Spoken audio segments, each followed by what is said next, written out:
જસાદર ગામે રામનાથ મંદિરના લાભાર્થી યોજાયેલા શ્રીમદ ભાગવત સપ્તાહ યજ્ઞના અંતર્ગત ભવ્ય લોક ડાયરાનો કાર્યક્રમ યોજાયો હતો.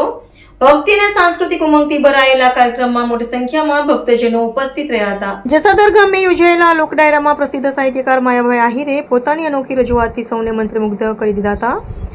ભજન કીર્તનની મધુર ધૂનોથી સમગ્ર વાતાવરણ ભક્તિમય બની ગયું હતું. ડાયરાની રમઝટે રાત્રિને આનંદમય બનાવી દીધી હતી, જે ભક્તોએ ઉત્સાહપૂર્વક ભાગ લઈને કલાકારોને રૂપિયાનો ઘોર કરીને પ્રોત્સાહિત કર્યા હતા.